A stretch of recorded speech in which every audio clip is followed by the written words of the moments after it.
Você sabia qual é o aproveitamento do Vasco sem Adson e sem David? E o aproveitamento do Vasco com os dois juntos? Vamos trazer aqui esses números para vocês. Também vamos falar sobre a volta do Vasco aos treinamentos após folga, depois do jogo contra a equipe do Fortaleza. E também tem jogador que está emprestado pelo Vasco e foi dispensado na Série B. Isso e muito mais a partir de agora no nosso Comenta Leão Vascaíno. Então você já sabe, né? Sobe a vinheta!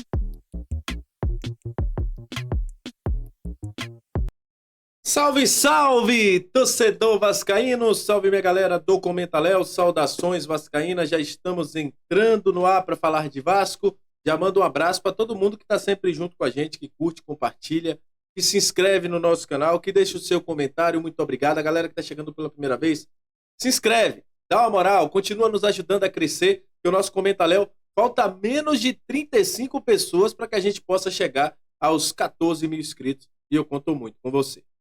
E vamos falar de Vasco a partir de agora. Antes, uma informação importante. O Vasco tem alguns jogadores que estão emprestados, né? Barros, Figueiredo, o Zé Gabriel, entre outros jogadores que estão emprestados. O Eric Marcos.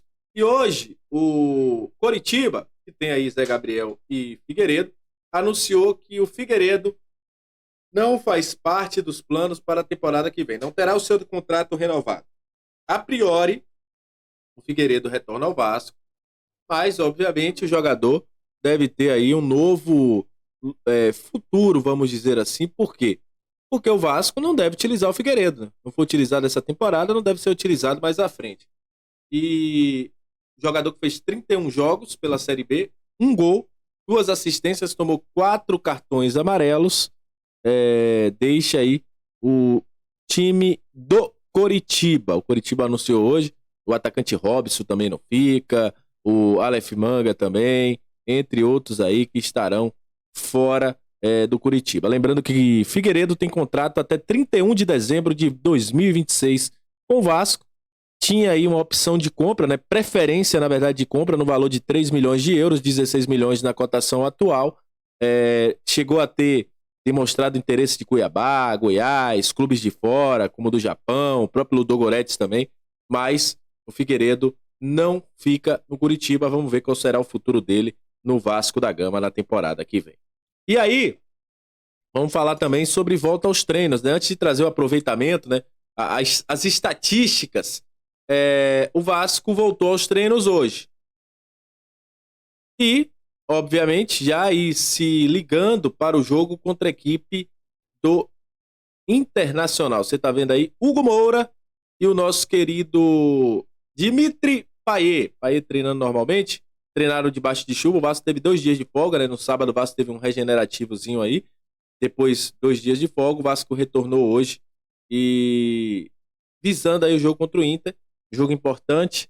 A Rafael Paiva vai ter tempo, e muito tempo, para poder ajustar essa equipe. Esperamos que haja pelo menos uma mudança de postura, né? Se não for mudança tática, mudança de postura do Vasco. Os 2 últimos jogos do Vasco foram muito abaixo, contra a equipe do Botafogo, contra a equipe do Fortaleza, e estão retornando aí hoje aos treinamentos o gigante da cola.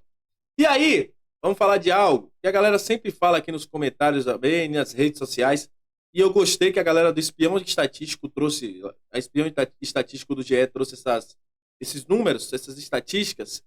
É importante porque a gente sempre fala, o Vasco perdeu muito com Adson e David, sem Adson e David. E a gente nunca traz os números.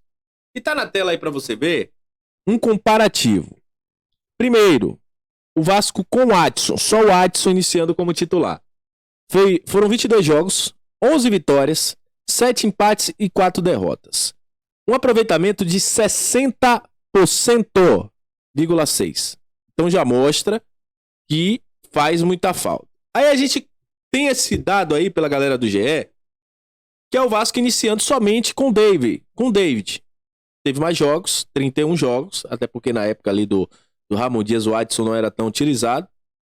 Foram 31 jogos, 11 vitórias, 9 empates e 11 derrotas. Já é um aproveitamento mais equilibrado, 45%. Mas mostra a importância dos dois. Porque quando você coloca o Vasco com Adson e David juntos, Foram até poucos jogos, né? Pareciam que tinham sido mais jogos dos dois jogando como titulares. 6 vitórias, 3 empates, 2 derrotas. 63% de aproveitamento com os dois em campo. Após a lesão do Adson, aí o Vasco caiu e caiu drasticamente.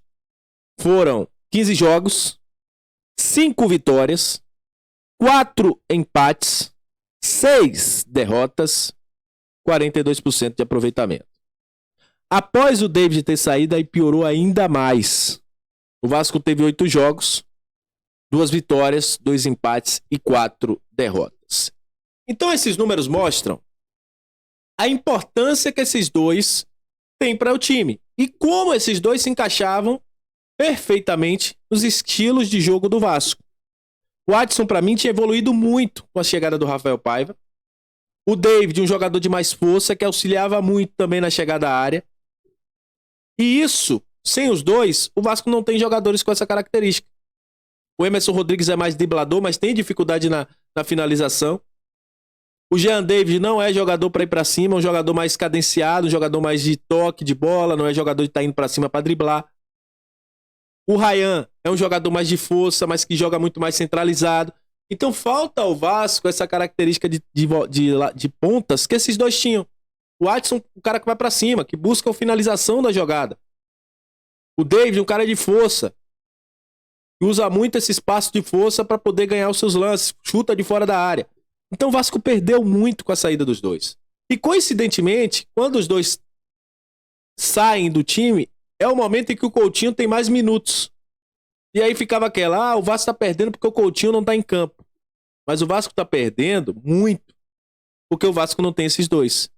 Que se tornaram pilares tanto ofensivos quanto defensivos. O que ajudam bastante na parte defensiva do Vasco. Então, mostra o quanto o elenco do Vasco não tem opções para David e Adson.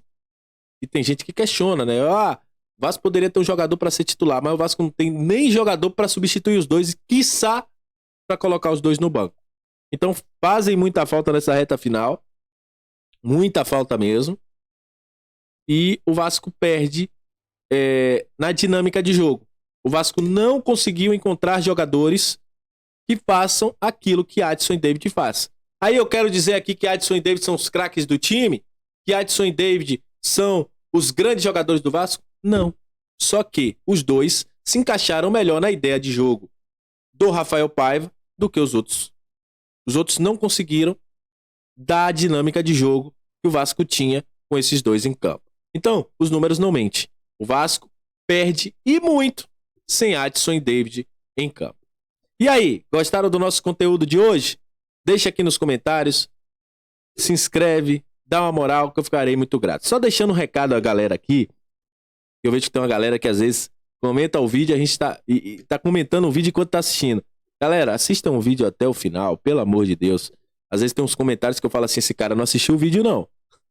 O que o cara tá falando é exatamente o que eu tô falando e tá me dando bronca. Aí eu falo, esse cara não assistiu o vídeo. Então peço, assista o vídeo até o final. Veja o que é que eu tô falando. Não deixa seu comentário antes do vídeo terminar, não, porque às vezes você tá falando exatamente o que eu tô dizendo e tá me dando bronca por algo que eu tô falando aqui. Então é isso. Tamo junto. Até a próxima. Saudações vascaínas e valeu!